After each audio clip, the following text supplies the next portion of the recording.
All right, guys, welcome back. With me today, we have Patrick Isaacs, who is a chiropractor. He has been doing this for 7 years now, on top of all the education he's been having to do. Patrick, take over. Tell us about yourself. Isn't that the hardest question in 5th grade when they say, give us 2 truths and a lie? And you're like, how edgy can I make this? 2 truths and a lie always got me. I'd always end up saying 3 truths. I am a La Crosse native and loved it enough to come back after leaving for school and some rotations around the country.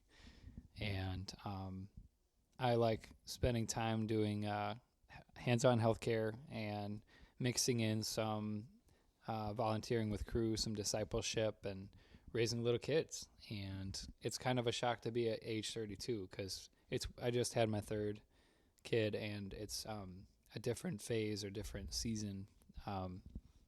But it's interesting to compare to different times in my life. But yeah, favorite color is definitely electric blue. Drink too many LaCroix. Yeah, I've seen it. Nature's cool. I wish I longboarded more, but I can't. Like I need to drive. Like you can't, or you feel like you shouldn't? Oh, you I don't look can. like it anymore. I mean, Okay. but it's just not efficient, and I can't carry the 50-pound table. That is accurate. There are things that I used to do that I'm like, they have no utility anymore. But no. Yep, I do play Pokemon Go. I was hoping you'd ask, but I didn't. Just for like a weird, ask, no. edgy, like that's not edgy, but just a weird comment about yourself. I'm not all business. Speaking about the business, all right, so you are a little different from other chiropractors because you are a mobile chiropractor. What does that look like? How does that work? I guess it's not the opposite of an office, but it's all about convenience, and it's all about having a little bit more time with your doctor. I think some people, it's inspiring to hear most times that I tell someone what I do, their eyes kind of light up because it's a refreshing new idea, but it's more like coming back in style from, I think, the 70s. But I just show up to homes, gyms, businesses, offices with a collapsible table that I pull in like a suitcase, set it up in 30 seconds, and then the benefit is you can just be working at work, getting paid, and just slip away for 5-10 minutes, get your adjustment in, and you just saved an hour of drive time and waiting. And I try to charge fair rates, so it's kind of a triple win. Okay, so 5 to 10 minutes.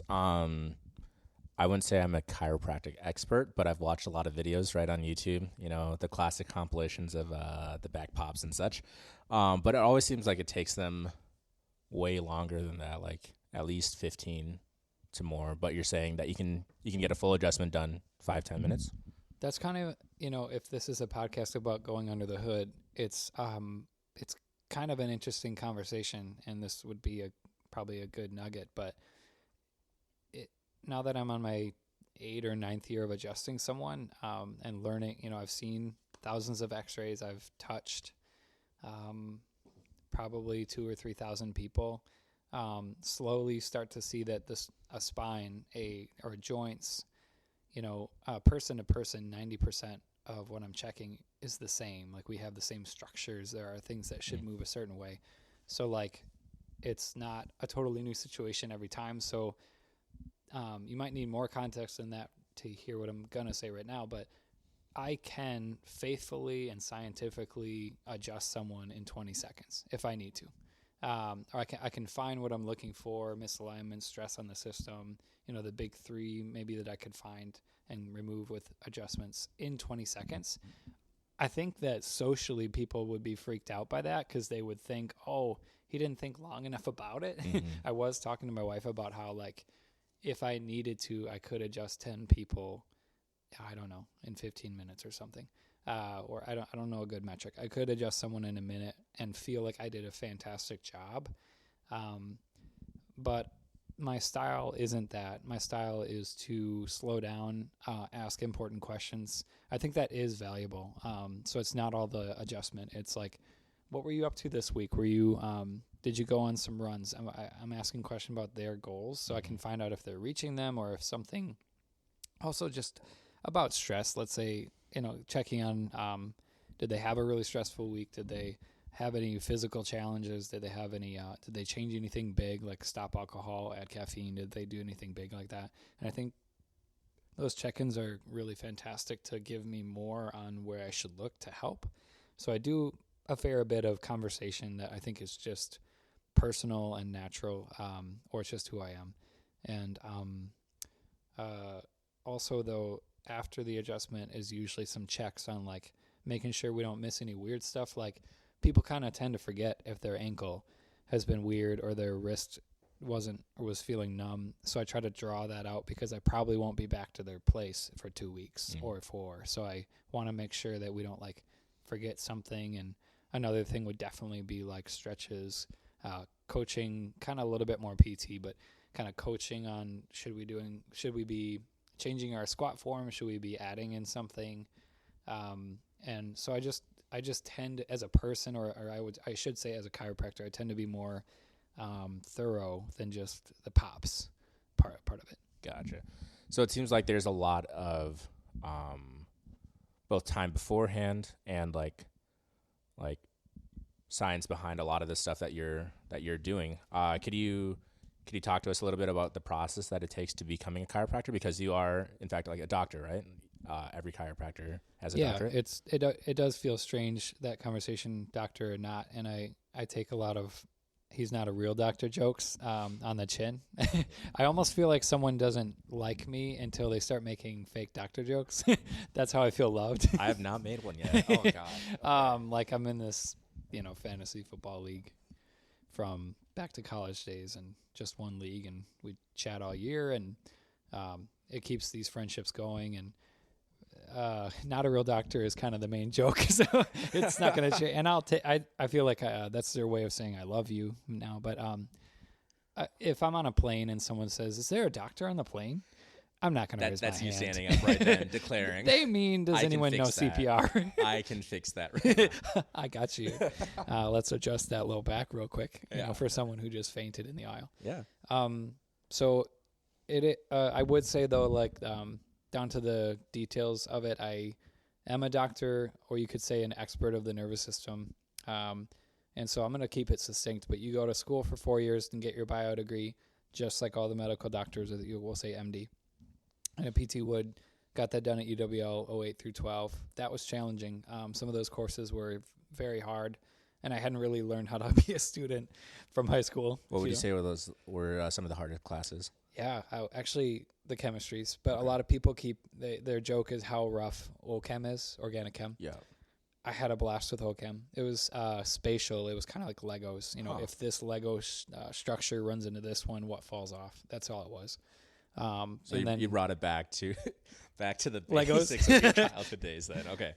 Yeah, maybe back to Legos, but the one that was super rough, and sadly, humbling, like I had to retake it, which was painful, was the generic chem was so math based that, it lost me. So I had to run it back and throw it into another semester and get it done later, which was a bummer. That one got me. And then some of the mid-level bio courses, trying to think through it.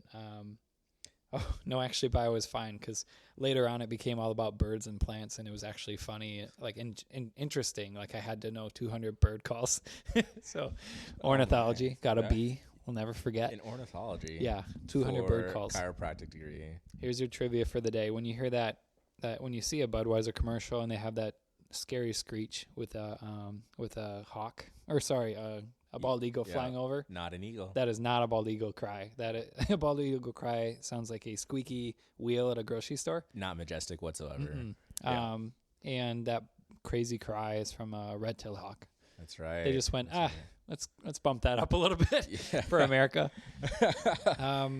We need our national bird to sound a little more majestic. Right? So it was actually the courses that weren't on the track of becoming a chiropractor that got me were the roughest. Like stats was also not fun. It's funny, I married someone who got an A in stats, and I don't want to talk about it. But a lot of it didn't even feel like hands-on healthcare. You're just getting a simple basic degree like your other friends that are about to study like look at cells under a microscope for the rest of their life. after that, you get into grad school, and there are actually only 15 chiropractic grad schools. You can go to In the Oxford nation? in the nation. You Okay. could go international, but liked a girl, wanted to stay in the Midwest. So Classic. worked Okay. out. Yeah, it worked out. You're married. Yeah, she was still at UWL. Met her in crew, currently married, Tressa. And but in grad school, this is an interesting point that I think people will not know. Like 50% of your listeners might not know this, but grad school is, he gave me a sparkling water, so I pull the mic away sometimes to burp. So Thanks for letting them know. it was a plan. It's a sabotage. Grad school, you actually start out the same rigor and intensity and amount of courses and credits as a medical doctor. It's all the same. Seen some cool charts comparing, but the chemistry, the anatomy, all the time with the cadavers, the histology, study of skin cells, spine and pelvis anatomy, structure, biochemistry, like they're very difficult courses, and you're taking all the same that a medical doctor is taking. After 2 years is the split. They start learning medications, making sure which ones collide wrong and which ones are going to be fine to take, if you know what I mean. And then surgery, you kind of become your thing. You find your niche as a medical doctor. In chiropractic, you're now switching into adjustments, nutrition, hands-on healthcare, health from the inside out, healing from the inside out. So there's a split there where you start your rotations. They do more schooling because after that, because they do like year-long rotations maybe around the country, and ours are maybe 4 months or something. But as far as schooling, it's a lot closer than people think, and I don't defend it often because I don't feel like I need to. I'm doing my thing, and people, when they call or text to start up care, they or reach out, they don't really care what courses I took. Yeah, they're not necessarily looking for that. Well, they just need a certificate, pretty much at that point. But okay, so along with that, one of the first times that I met Patrick was when my friend Joey asked me if I wanted to get an adjustment, and I had a vague understanding of what that looked like. But I was like, sure, why not? It was pretty cheap at the time. So then I went on over to his kind of like semi current setup at a place, and walk in, introduce myself, and I was pretty surprised because one of the first things that you had me do is just fill out this paperwork and then just start talking about past injuries, different things that I've figured out, that like different movements that cause me pain. You had me go through a bunch of different stretches and all this different stuff. And I don't know, I guess I was a little surprised because, I was just expecting, kind of like a pill in the form of a couple pops and then kind of going away. But is that so that's something that you do with all your patients right at the beginning, right? Yeah. Yeah, I met you during a cool thing that I still love doing called Student Day, because it came out of doing that was, or creating that was out of thinking of Patrick in 2009. Like when I first got adjusted, I was a student with migraines. So I was like, how can I make this accessible? Because I used to have to pay full price and drive far. And but that was a good day. I do feel like, the essence of chiropractic should be about going after the cause. So it's a mistake just to say, how's it going? Shake a hand, hop on the table, bro, crunch, crunch, because not really safety. Like it's a lot safer than people think without checking, but I always do through questions and range of motion exams. But I want to know why people have their problems, and then maybe we can remove that root cause. And so a couple questions goes a long way, right?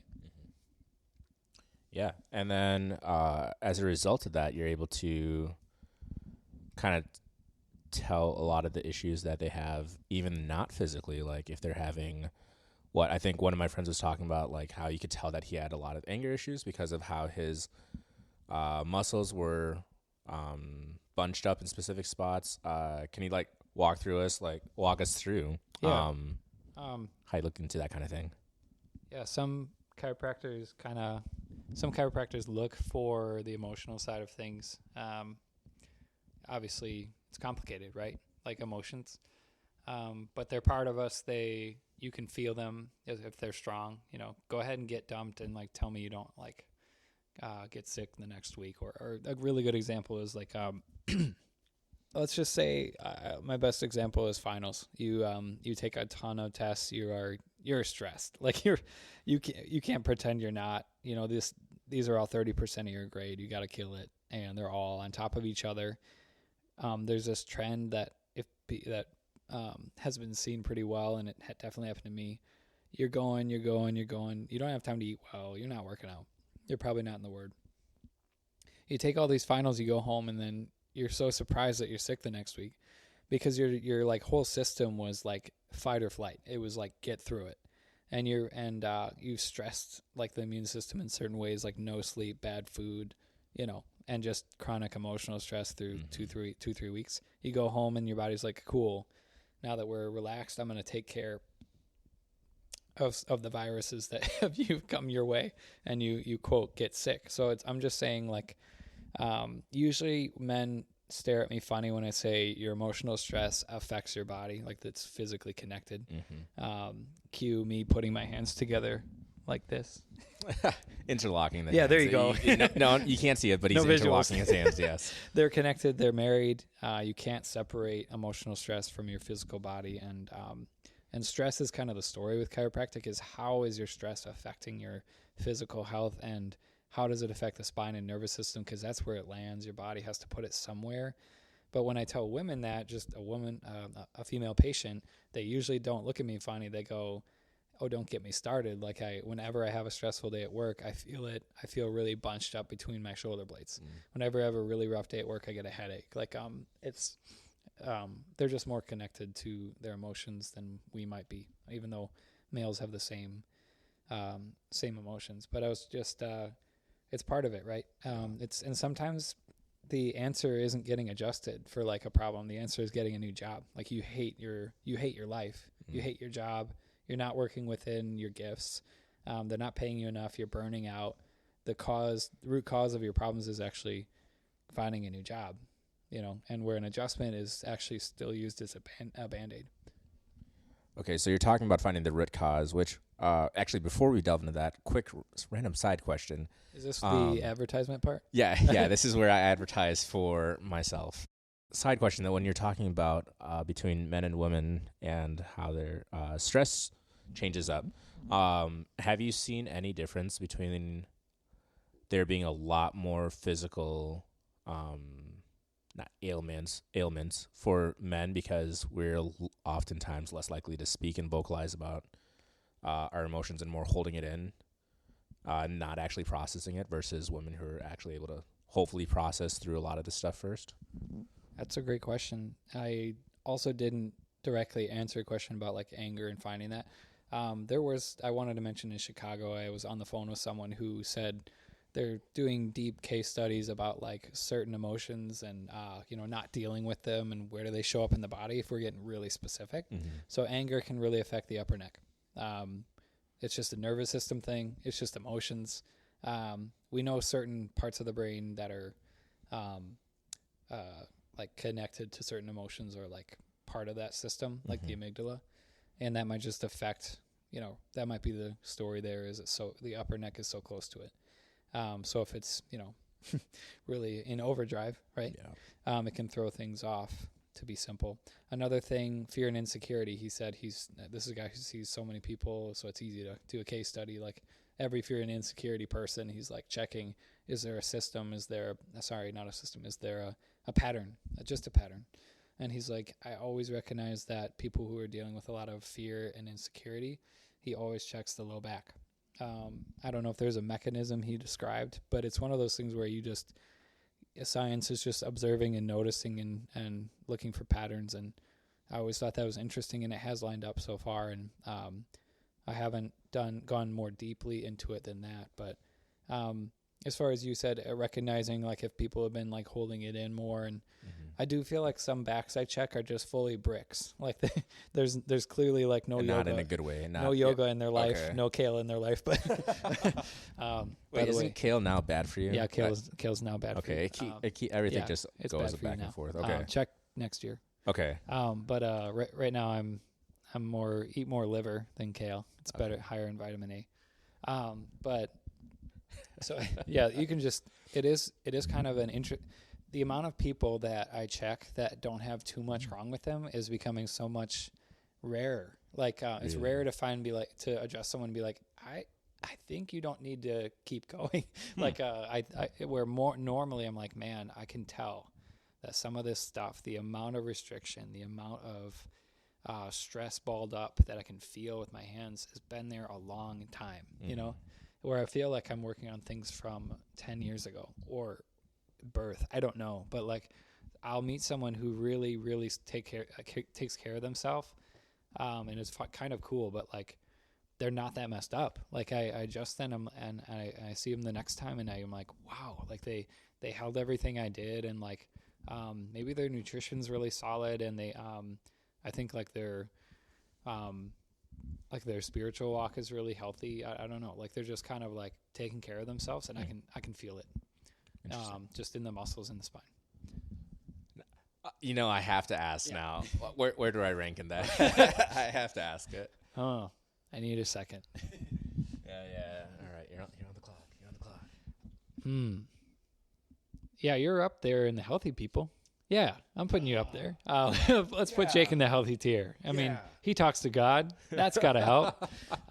You know, I think a lot of what we work on is even more fun than others because it's performance based. Like you're trying to, you have fun and you push it in the gym, and you don't have a chronic problem you haven't addressed. It's more like you're just trying to stay strong, healthy, balanced, and that's actually pretty fun to work with. Like it's, you know, I like seeing you. I like working with you.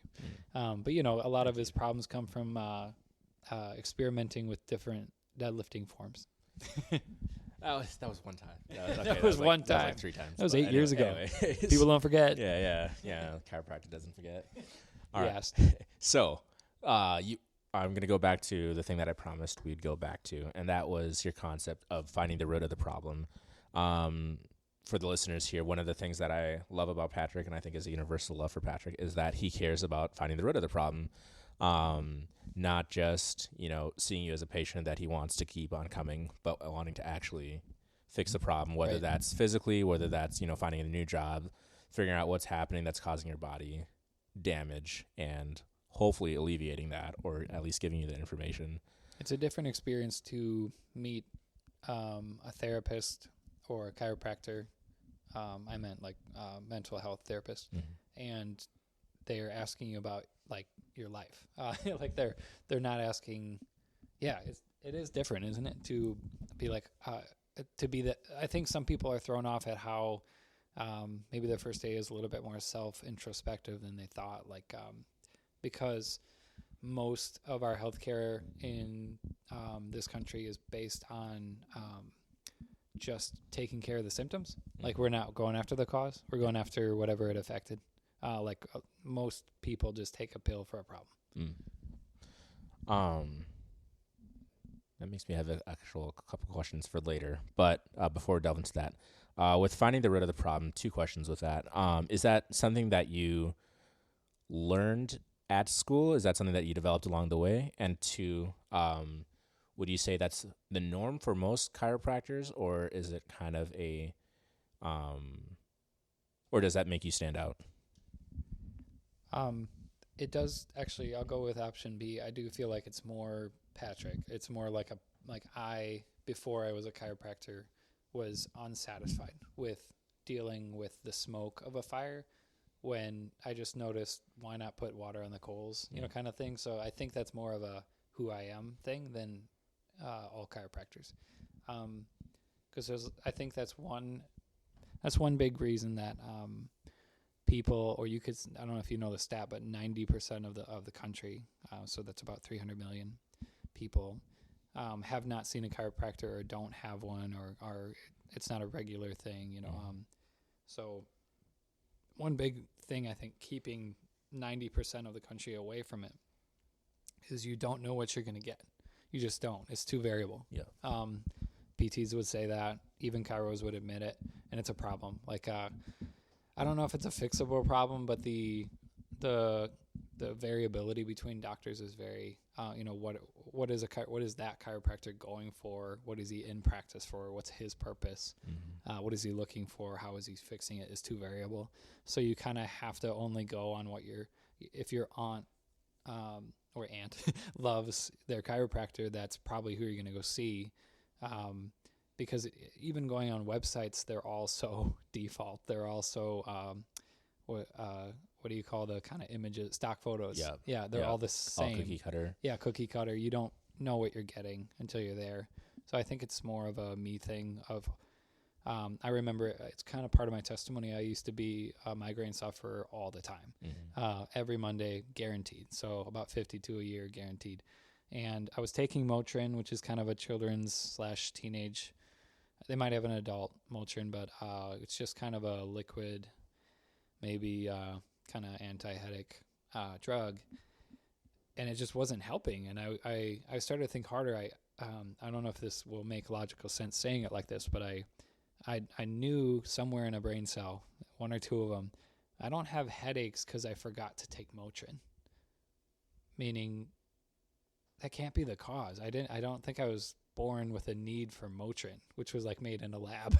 Yep. Like, why do I have headaches? It was kind of the beginning of everything for me, because a lot of PTs and chiros and maybe medical doctors, a lot of just doctors, most of them can admit their hardest patient is themselves. Like they go into these professions to figure out themselves.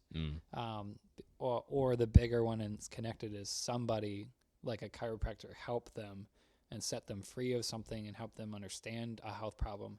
And then they wanted to turn that around and give it to others. Okay, because you also have your own chiropractor, correct? Do you guys, is that like a scratch? You scratch your back, my sure back. Yeah, okay. That's a beautiful thing. Trading with another chiro, there's a lot of trust, and they're not you, and you can't adjust yourself that well. So it's you're not gonna you quote would do it a little different, just a little, but. I got lucky that someone my age was kind of still looking for someone to swap with, and it's been every Wednesday for 3 years. Because I'm sure it's so easy for like the pride to start kicking in. Of like, why are you doing that? Yeah, like, oh gosh. But you do have to let go and let them take care of you. And the funny thing is, you have to shut up during the appointment and just like say nothing as they figure it out for you. Because I think it's a mistake to be like, hey, go here, do this. So you just gotta let them be the doctor. Yeah. Oh man, I see. Whenever I might think to myself, man, I don't struggle with pride or anything like that, but just the sheer thought of that, like something that you're already a doctor in, and you're having someone else do it for you. It's humbling, but a healthy humbling to just lay on a table and you're no longer the roles switched. It's different. Exactly. I would pay a lot of money to adjust myself though, like out of body, two of me kind of thing. That would be lit. So you'd have to get a clone. If Universe 617 Patrick came over to Universe 616. Is this Marvel Earth or is this DC? That's Marvel. Okay. But if a alternate me came over and I could adjust him, that would be lit.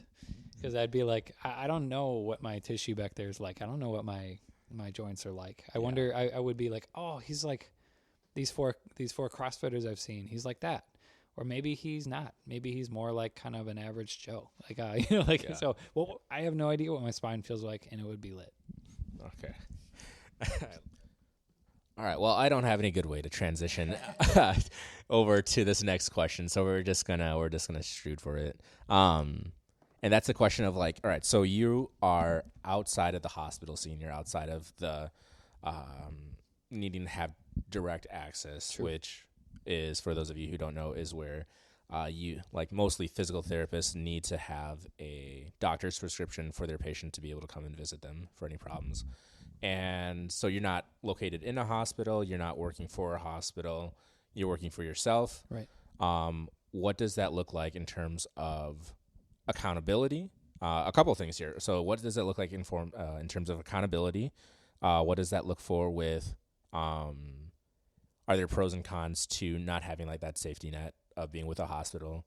And finally, how does it look like for insurance? Yeah, that does change a lot about kind of your systems, your structure as a business. I usually call it more like a practice, but it is a business. When you're a single member LLC, when you start your own thing and you're just flying solo, there are a lot of pros and cons. It was kind of funny. We just had a kid, and after a week, I'm like, I'm not on maternity leave right now or paternity leave. No one's paying me to stay home and like be with the kid. Like being an entrepreneur LLC or like one person show. You're like, oh, I have to work. Like, there are like if you don't work, there is no money.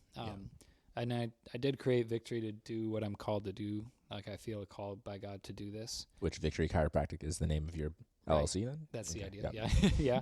And then money follows, taking good care of people and but I was just going to say like, being totally alone or flying solo or not answering, you still answer to the Wisconsin Board of Chiropractic and the National Board. You're still legit in every way, but there has to be a lot of self-discipline or self-accountability. And I think that has been a negative, it's mixed, but it's been a negative of doing your own thing is I'm alone. Like getting to see Dr. Callie, who adjusts me from the Hive in Holman, that's like my only peer. So it can feel kind of, like at least like my wife's really interested in how Victory's going, and she's part of its creativity sometimes, and obviously a huge fan of everything happening in Victory. And she'll also tell me when something's a waste of time, when something is you should do that. It's a cool opportunity. Like she's another peer in that way. But it is weird because I left a practice with 15 employees. Like we were billing insurance for everything. I was an associate. It was a good place, a healthy place. This was back in Minnesota? Yeah, 2017 through 19-ish. And it was Health Pro Chiropractic in Rosemont. Shout out. But yeah, Dr. Eric Rice, great boss, great friend, great chiropractor. And that was so different because, a lot of people would have copays, premiums, and be in the insurance game. I did learn that it wasn't worth my time, and so I just go straight direct pay or cash is the simplest way to say it. As I learned, it wasn't financial. No one was really winning with patients or me with insurance. I think I might have told you once, but like you don't get paid for 3 months and they give you the check's pretty small and the premiums are high. There's just a lot broken about it. Yeah. So part of wanting to do my own thing was to leave the insurance roundabout system. And I'm thankful. People told me, that if you leave the insurance system and you just go straight cash, that you're going to struggle, or I didn't see any struggle. It was so weird how like, if I don't know, if you gave good care and you took care of them professionally and, plus you show up, I don't know. I just haven't had a big problem with not being in network. Thankfully there's, through Crew, there's been like certain versions of insurance that have worked out for people actually with me, where all I have to do is kind of a receipt way of doing things, or a super bill. So I take care of them, they pay. And then, I just send them their super bill, which tells them, which is like a 1-minute thing for me, like on my notes system called Jane. It's my electronic health records. So I do have a database that is running of like everything I've done with someone, their notes, their schedule, their billing. It's all, you still need all that. Pen and paper will only work so long. Once you have more than 10 patients, you're screwed. But see, there's a sparkling water burp. So, here's it does make me happy that like I can give them a super bill, email it to them, some of the Crew staff, and they can Crew will pay them back if I just send them here's their diagnosis codes, this is their diagnosis and here's the treatment codes, and seems pretty smooth. So it's not that insurance is in between us. It's that we make the interaction and they can go get repaid, or is there a better word for that? Paid back? Yeah, reimbursed. That's great. And so yes, not being part of a mega system, I love it. As a personality, it feels great to like be able to have no ceiling. Like there would be a ceiling if you have a wage or a salary. No ceiling. If I don't want to work Thursday afternoons, I just don't. And that's not like a laziness thing. It's like I want that time for just hanging out with my son or lifting, reading the Bible, etc. Like life, keeping a good balanced life. But in general, I don't work Monday mornings. I've never adjusted someone on a Monday morning. I think one time in 2019. Because I need that time to wake up, drink coffee, read the Word, plan the week, and I cannot believe. I think I overlook how great that is. I obviously am a big fan of being a entrepreneur, a single member, LLC, whatever you want to call it, because I overlook it. But it's fantastic that I can have a job that you hand select. But do you kind of get what I was saying with some of those? Yeah, and then I guess that raises the question then of how did you start up Victory Chiropractic? That's funny. So in 2019, I was here on a trip just to visit the parents from the Twin Cities. Took a look at a place. It's now a different office. Someone office walked in and did a build out. I assume it was $100,000. And I'm like, that's some debt right there. Enjoy that. Yeah, that's a little steep. Enjoy that. But I didn't want to enjoy that. It doesn't sound enjoyable. So I was like, it's a fantastic location, I think. Connected to other businesses, brand new, visible. I was like, yeah, a lot of good things, but man, 100K build out. I just didn't want to be like seeing people and thinking about the money all the time, like being stressed or bearing that stress 5 levels deep. I would need adjustments. Like I'm just saying, I wasn't sure about it, but we were like, I guess we got to do it, right? We got to do it the way it's always been done, right? We have to do an office. And I'm like, I counted it. There's 22 other offices here, other chiropractic offices. And I'm like, how are we that different? Yeah. How are we going to stand out except my dad jokes? And so that probably wouldn't have been enough. And also I was becoming less in favor, less in love with these $4,000 package care plans for every patient thing. Maybe you've heard of that, but it's pretty standard. What does that look like?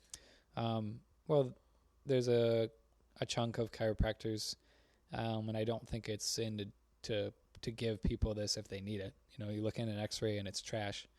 You got to do a lot of work. But most times you go to maybe a third of chiropractors, you will there'll be an X-ray or a scan taken, and there isn't too much. I don't want to say not enough thought put into this, but most people are going to be given a large care plan of 3 times a week for 2 months, 2 times a week for 6 months, some kind of large plan, no matter what you have, and you're walking in. And I'm being shy talking about this because I don't want other chiropractors who do this to feel like I'm judging them for this, or I think that they're doing the wrong thing. Because if someone needs it, they need it. It's a good thing. But as I said, sometimes I meet people and I'm like, you're not that screwed up. Yeah. Like I'm feeling that your tissue is healthy. Like your muscles are relaxed. Your spine is straight. There's like 2 spots that are not okay, and we adjust them and they stay okay. It's like, I know I mentioned it's kind of a rare person, but what do? You give them 32 visits? Like that doesn't make sense. And I think that person is doing it because they're in debt, and that's horrible, right? That's a bad reason to do that, right? So it's like the concept of the cookie cutter versus absolutely folding it to or molding it to each person as they come in. Yeah, and so I think both sides, if there's sides on this, big care plans or not, have heard me out, and I think they'll understand what I mean, because there are definitely people I'm like, wow, you look at the X-ray and you see stage 3 or 4 of degeneration of the joints, where the discs have started to thin out. And the joints are even changing their structure, their bone, and they're getting jagged. Like it's just clearly been there 20 years kind of thing. Like, okay, yeah. They need care. They need a lot of care. And they should get a big care plan. So you can hear that I'm not fully not against either kind of chiropractor, but I'm worried they're trying to pay the bills of the build out and their student loans. So anyway, let's get back to how I became mobile. I go to Caribou. And there's Dave Twite, because that's his office, right, Dave? Dave will listen to this, right? Hopefully, yeah. This podcast is taking over lacrosse, right? That's my hopes and wishes for you, Jacob. Thank you. Never called you Jacob, never will again. It felt weird. Yeah. I didn't like it. Yeah, the room changed right there. Got odd. Yeah, so walking to Dave Twite, he's a mentor of mine. Who is he not a mentor of if you've met him? I kind of told him what we're up to. It's like the winter of 2019. We're not even back in lacrosse. like kind of like, oh, I'm thinking of this, dreaming of that. And he very simply, he's like, what's your plan? And that hurt because I'm like, I gave him half of a plan, you know? Mm-hmm. And he showed me very kindly that just because you have a plan doesn't mean it's going to be successful. Exactly. You know, he brought up this as an interesting tidbit for the podcast. He brought up this sparkling water burp. He brought up this. He's like, I'm not going to publish this. We'll edit that out. He brought up this idea for a business in Sparta of a friend of his. It was going to be Topgolf in Sparta. And when you hear that, you're like, oh, that's exciting. Topgolf. It doesn't mean that it would actually be profitable. It doesn't mean that it would be successful just because it's a cool idea.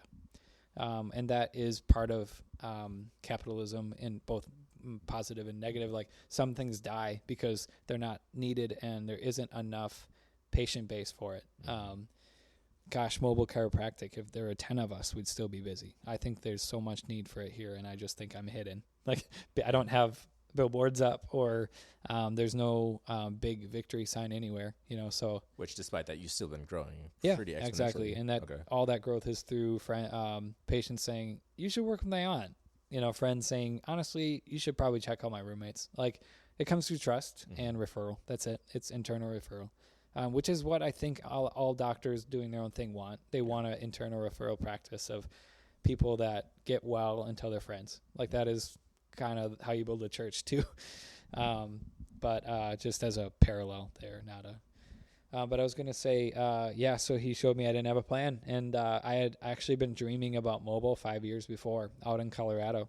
Okay. Every day I'd be like, why am I not doing this? Like this house call practice, like very low overhead, right? Like you just buy your table in a car like that you already have and show up. Was there already like a template out for that? Like there are people, I think a girl named Jen, that, sorry, Jen, for not dropping the last name, I forget. But, you know, kind of templates or coaching or, you know, kind of a top 20 frequently asked questions. How do you do this? It's been answered by some. Maybe that's my next thing, but I'm not that successful. Like it's not time for me to teach others yet. I think I got to be humble and do my own thing, or do it well for a while, and then maybe 10 years in, be like, okay, now I can create disciples of the mobile way. Yes.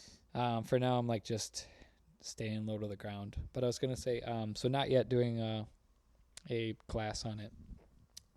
But a lot of the logic of it, you know, low overhead, low stress, convenience for everybody, all the wins of it. And I'm definitely always been a different thinker, you know, which aligns with like my faith. Like I don't care much about living for the world. I want to live for eternity. Like that's what I mean by different. And then hipster in my band, my favorite bands, you know, and my favorite coffees. Like you are the epitome of what? You're the epitome of a hipster. Oh shoot, he knows. He knows. You don't have to tell someone you're a hipster. You don't have to. Hey Jake, how do you know if someone's run a marathon?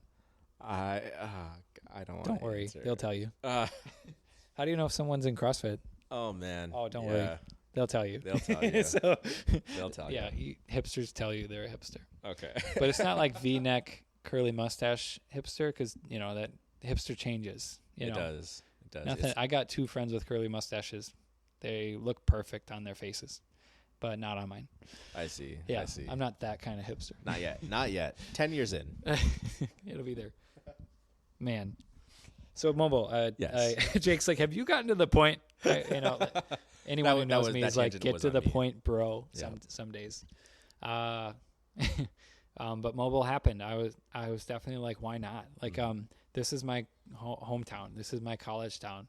Which is funny. Like, it's not like it being my hometown has led to a lot of patients. Like, it's not like Nancy from my Lutheran church when I was 10 is a patient of mine. They're Your not. second grade teachers not coming in. I see like 2 people from my high school. Like, then that's pretty weird. Like, I'm like, hi. You know, I'm not who I was. I've grown a lot. So not who I was. Don't care for the same thing. So the whole hometown thing is only helpful with like knowing where the heck I am, like geographically, like I don't have to plug in how long it takes to get to Holman from here. Anyway, but it was more college town. You know, the friendships I made through crew, and a lot of my practice is CrossFitters and athletes. Another chunk is this McDonald and Owen business and all their families, and just good office stops that have led to people saying you should try them. Like I said, it's all like trust and referring, like sharing their family members with, like, you know, aunts, uncles, brothers, kind of like what is kind of a no-brainer. But like I said, I'm hidden, so that's why it's all grown quietly. And then another chunk would be crew people, just being in crew and wanting to help and trying to make it affordable for those in ministry. As I know, y'all ain't rich, but I'm just trying to make it possible for them to get care. And so like that's kind of how Victory started, was that. And it was very like, why not trying mobile? Like, if I'm not going to do it now, you know, I did talk to 2 practices that were willing to hire me. I wasn't looking, but they knew I was back. And so we just had conversations about just joining up with a practice and being an associateship. But I knew that was settling. I knew that was going to be a big mistake. Like there are non-compete clauses, so you might legally run into some real issues if you're like, okay, I'm good, I want to do this mobile thing. You kind of have to just jump sometimes. There's an amazing motivational YouTube video from the incomparable Steve Harvey. And he will give serious sermons after the crazy, like, you know, comedic shows he runs, Family Feud. But he has this jump video, just look it up, and it's inspirational. He's like, eventually you're going to have to jump. Eventually you're going to have to say, like, this dream of mine, small or big, you have to be willing to lose or be willing to fail. I know people close to me that aren't willing to fail. Like, so they just kind of stay low to the ground and they don't take risks. And you have to take one eventually. And why not take one in your hometown, in your college town? You got it. You know, a lot of people, you'll probably be all right. Yep. You have some plugs already. Yeah. Okay. Yeah. So with Victory being mobile, we've seen a lot of positives as a result of it. Are there any cons or things that you wish that you could change about it? I mentioned peers before. I'm alone. It's the simplest way of putting it. There are days that you're like, man, you know, where you kind of need your friends. I've started kind of reaching out in a real.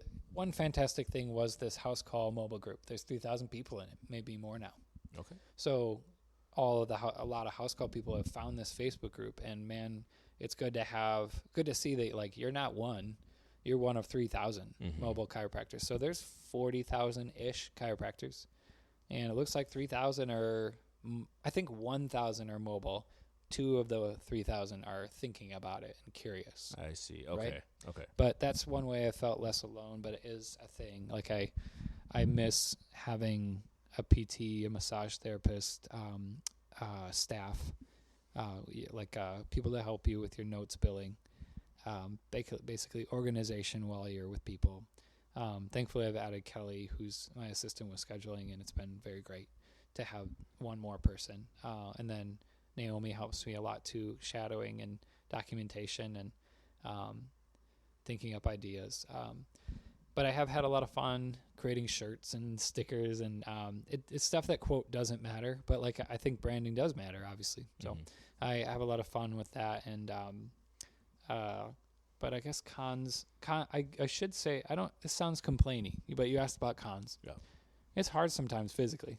My table's 46 pounds. I don't always feel like carrying that around. I have some days that are a lot of one-person stops. So that's a lot of table moving. And especially for 10, 15-minute adjustments. Yeah. I do 30-minute windows where I kind of I have a 3:30, 4 o'clock adjustments. So it gives me time to show up, probably at 3 or 4, and pop the table down. Like I said, talk to them, listen. Got to listen and get an adjustment in. Talk about stuff they can work on in between. Active care, meaning like, hey, do some squats, put a pillow behind you while you sleep, just to affect their life the most I can until the next visit. And then get to the next one, maybe 3:20. Then I'm heading onto the 3:30 that is hopefully close. But there are days when, I need chiropractic and I don't have time. Like I don't have time to get to mine. And it takes a physical toll to kind of lean over someone, like a lot of core to lean over someone all day. So physically there are days where I'm like 100%, but sometimes the physical part of being a hands-on healthcare, like you're very active, you need strength, you need to lift that table around. I have a 20-pound table, but it's missing features that I like. And I want something to be super stable and have features, so 46 pounds it is. And I have a cart, but it makes me feel like a wussy, so I just, I can't use that. So Can't be showing up for no, the and I first would one, never, yeah. no. So those are kind of the cons. Like it's physically hard sometimes not. Every once in a while I've got to push through my own stuff like a headache. I'm a person. Other than that, the last con would be of like being mobile would be limitations. You are one person. You can, it's like is that omnipresent? God is omnipresent. He is always all places. I am not, and I am mortal. And just saying that out loud describes what I'm talking about. Yeah. You can be in one place at one time, and that means people get missed or like we couldn't see them. Me and Kelly couldn't find a time that is good for them. And then also like I can only, 30 miles of like range is probably where I need to stay and can't always fit everyone in the schedule because they're just a little bit too far to make it efficient. If you're driving out to the boonies, you might lose an hour and a half. So those are kind of the major cons, which those don't sound so bad, do they? Not too bad at all, considering all the other positives that we were looking at earlier. Yeah.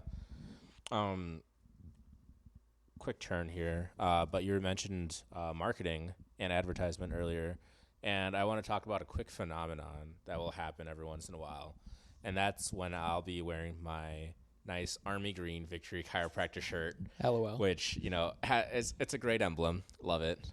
Shirt of the year. Shirt of the year for sure. Love it. It's form fitting. It makes me look like I lift. Definitely. That's the idea. Got to give them a small. Exactly. Don't out me out like that. But I'll be walking with it, and all of a sudden I'll look across, and I'll see someone with the exact same shirt, and like we'll just make eye contact, and like it's like, oh. You go to Patrick. I go to Patrick. And then we don't talk, though. No. And then sometimes we will. Oh, nice. And we'll just be like, oh, shoot, that's great. He's funny. Like, it's hilarious. I love Patrick. And it'll just be be an office. You're not going to see each other there. Exactly. And, it's not that weird. Have to be on campus. It's not that weird patient, like, small talk that you do in the office, which is it's snowy today. Yep, it's snowy. Yep. Definitely coming in for this, and then give them the whole spiel of like it's cold. Yeah, we don't have to do that. But no, it's just a great way to just be able to see people like and recognizing their appreciation for you, I guess. Something that I've noticed. But now on to one of my favorite portions of the show, and that is stereotypes of your field. What would you say are some major stereotypes, and where are they right? Where are they wrong? Sometimes it's hard to see your own. Like maybe you should ask me about the next guy on the podcast, and then we'll totally throw him under the bus. Oh yeah, dude. Let's throw a PT under the bus. Let's throw a PT under the bus. Oh man. Or Carson. Yeah. Right. I guess his stereotype would be we are kind of like not circus, but like one trick ponies, or like a party trick, like okay. That you should just go get cracked because it feels good. And like I've seen like the depths of what releasing a nerve does. I've seen how like heartbeat, circadian rhythm, blood flow, nervous system flow, function, all these things that aren't felt change. And I can watch it because of all the testimonies that happen. Like the thing that keeps you going as a chiropractor is watching people's lives change. Like I always cringed when I was in these groups that said we're saving lives. I just think that's too much. Like where like for me as a Christian, I'm like, no, like saving is reserved for Christ. Like that's saving a life, or I'm saved. Like I was like I'm not saying that, but changing lives big time. Like I can see people quote get their life back. Yeah. From debilitating headaches, low back, or like sciatica, things like that. Seeing that be gone and get them out of that pit. Or just the abundance of people that are smiling on their second visit to follow up and see how things changed. Wow. There's a lot of wow, especially on student day, like, cause it's, you don't know who you're going to get, but hey, my, sister's here. Like, no, but, it's a Friday. You just get more random, not totally random, but like people are just willing to try it more and, try something that they I mean, I understand the amount of trust it takes to get adjusted the first time ever. Like you, especially by me, I'm wearing a t-shirt and shorts and running shoes. Like you don't have the white robe. Yeah, I don't have the white coat. White coat that says Dr. Isaacs with a stethoscope. In an office, it's clean with a huge staff. I'm just a guy at an office, at a house. And the only thing they can trust me with is like how I treat them. Maybe they feel like, okay, I think he wants my best, So there's a lot of people that at first ever adjustment was with me, and that's a high privilege. I take it seriously. I want it to be helpful to them. And so sometimes I take it light on that first one. I don't want to hurt anybody. I want the adjustments to be gentle and specific, and also that they feel safe professionally, that they know that like the entire interaction is professional. And, but I guess the stereotype would be that it's kind of, there's been more fame drawn to chiropractic through TikTok. The back crunching videos, and I'll take it. I'll take more people being interested in chiropractic, but it is kind of like bastardized. It's kind of like crunch, and that's what it is. And it does feel good, and crunching is a good thing. Yeah. It releases good things, physically, chemically, it does. But it's more long-term. What are you doing to change your structure and stuff? But so there's like a lot that needs to be explained, but no one has time to talk about it. But so I'll just take the fame of, as TikTok, has shown and Instagram have shown, there's more like famous chiropractors kind of, always putting up adjustment videos, which are definitely like very questionable legally. I'm not sure any of those are okay, to be on the platform. No. I think that they could be in serious trouble with the board soon. Like, I don't think you're supposed to film adjustments. So good luck, guys. Just because of doctor-patient confidentiality? Yep. Or yeah, okay. Maybe they're getting the right form signed. Okay.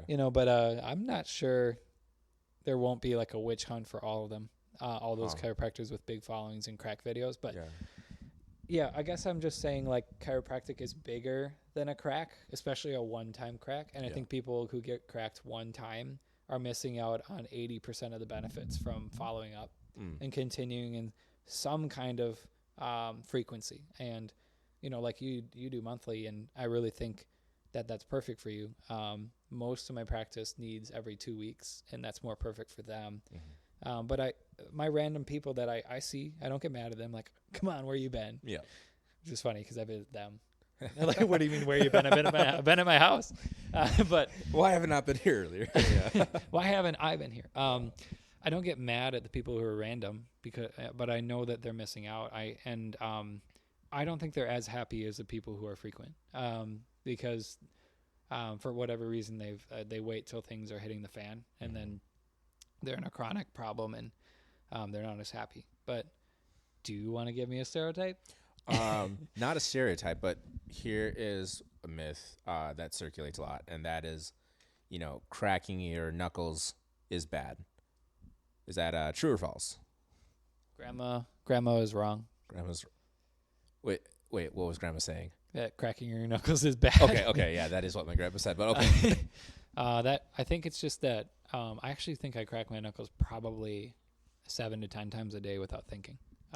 And it's actually the example I use to tell people cracking is not a big deal. It's a release of pressure in joints. It's bubbles leaving a liquid solution, and that's it. But I think we have seen maybe some more arthritis from just the fact that you're using your joint 10 times more than you need it. Like, so that's the only thing I could think of with cracking being bad. I have opinions that I'm kind of against getting adjusted twice a week forever. That is some chiropractic plan for some people is twice a week forever. I think that could be an insult to the ligaments, and it doesn't give the body a chance to heal in between and to it doesn't give the body a chance to process and think. Yeah.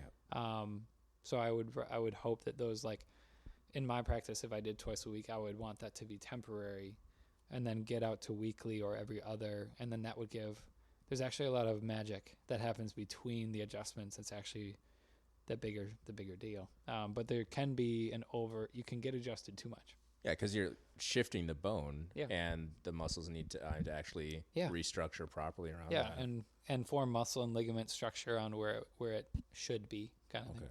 So it's kind of not giving it a chance. Okay. Another, not myth, but 2 tools that I've seen being used in, all the countless chiropractic videos I've watched. And one of them is the Y strap, and which I feel like I think I remember you talking about that you don't appreciate.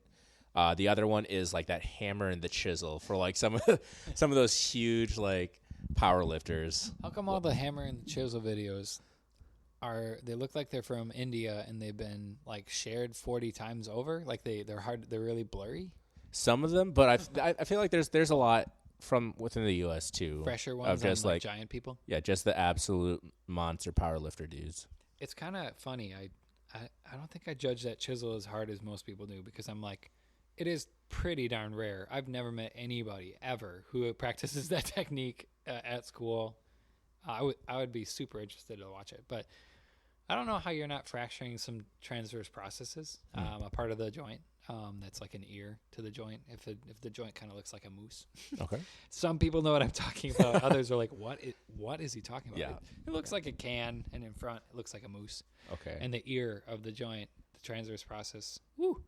I don't know how you don't just flat out break that, which I'd rather use my hands. But I assume those people that are getting hammer chisel style are getting better. And it's kind of a who cares then, if they're getting better and it's not through drugs and surgery. Woo. But the Y-strap, I think, could really be a life-changing adjustment for 20% of the people getting it. So I really doubt highly that anybody, it's super, super general, not specific.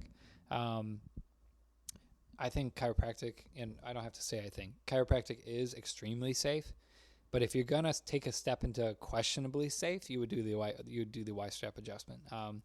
Who knows if people have taken an X-ray to make sure the brainstem doesn't have the Arnold-Chiari malformation.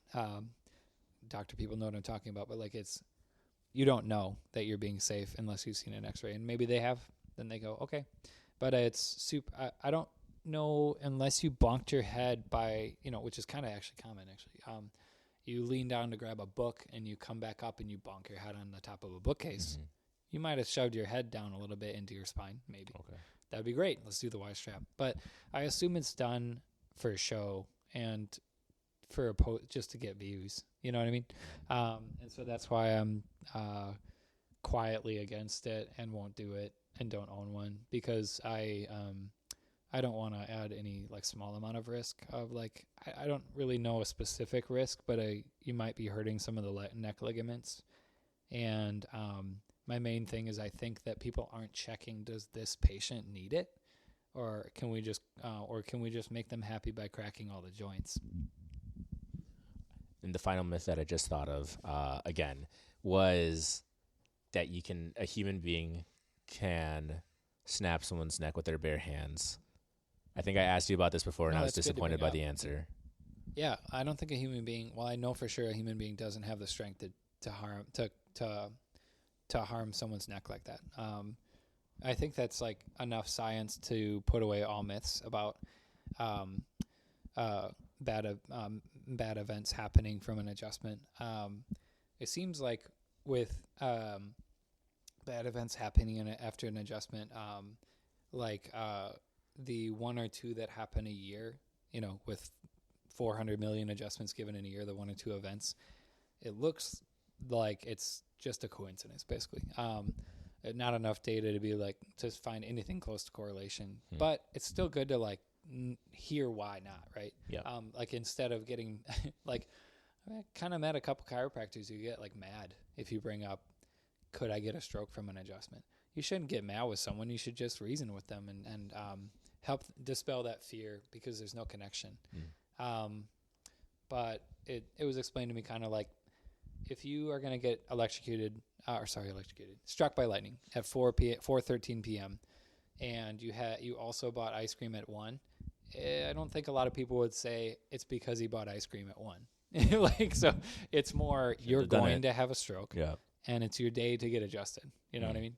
And so you go for that 1 out of a million or 1 out of 10 billion. Like your health is deteriorated that bad, and because of other things, you walk in, you get adjusted, and your bad event happens later. It doesn't mean it was caused by that. The same way the struck by lightning guy wasn't struck by lightning because he bought ice cream. Okay, I like it. As we're about to close here, I have 2 final closing questions for you. The first one being, what was the most recent book, show, podcast, or song that has caused you to sit back and reflect recently?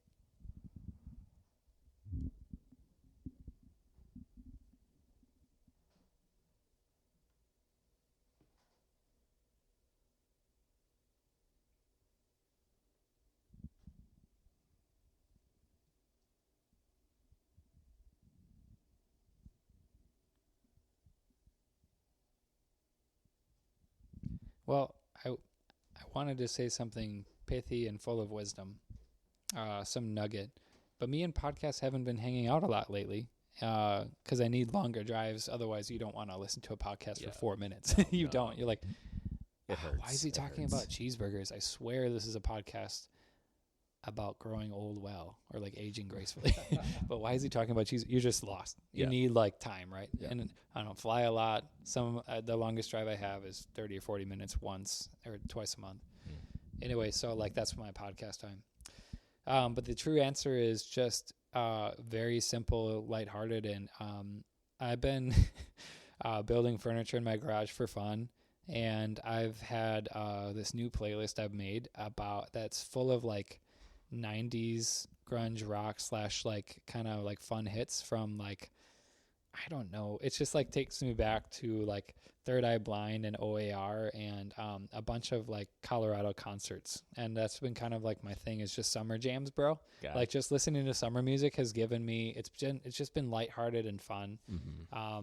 You know, with the darkness in the world, it's kind of, I'll never let go of some of like my favorite summer jams and their memories. So I don't have, I've heard some fantastic podcasts, but in the last year, but nothing huge that I'd like to impart. Just been enjoying simple, easy listening summer music. Good. And we need those moments. We need that time to be able to kind of like look back and reflect. The other question I have is, what is the legacy that you want to leave, both as a person and as a business? Well, it keeps growing and changing, you know, because that is a question I ponder. Like, you don't think about your legacy. I want to say 5% of people even think about their legacy. You know, they're just getting to Friday, you know. But I do think about it sometimes. You know, am I doing something that will matter after I'm gone? Not for the earth, but for the kingdom. Like I don't really care that much that people remember Patrick Isaac's name. And I think I want to make sure I stay there. Anytime that I'm really interested in people remembering my name, I need a heart check. But legacy-wise, I want to just do what God's asking me to do and be faithful every day. And I have narrowed it down to 3 things. And if I'm doing them, I think I'm on the right path. So that would be leading my family, not being absent or making them feel like I'm all about work when I'm there at the home. Leading my family, meaning like the Bible's open because of me, or like prayers happening because of me. Thankfully, my wife is like already doing that. So like it's already happening. It's not pulling teeth. And then the second thing would be like healing people. And it's complicated saying that because I don't heal people. God heals people, or the body heals itself, kind of thing. I just remove obstacles to that with an adjustment. That's how I see it. But healing people makes it is the shortest way I can put it. He is asking me to be a facilitator of healing. And the third thing, which would be how I carry out chiropractic. And the third thing would be training men. And that's something I didn't do a lot last year as Victory grew, and I was struggling to stay on top of all the growth, not wanting to miss people. And now that I have a little bit of a team, couple part-time employees, I'm going to be getting back to training men in the fall. And I just want to train men, learning wisdom from the word and passing it on, and learning them how to impart the good news. And so if I am doing those three things, then I'm definitely doing what God asked me to do. Awesome. Yeah. Once again, this is Dr. Patrick Isaacs with Victory Chiropractic here in La Crosse, Wisconsin. Thank you so much once again for being on. Thanks for having me, Jake.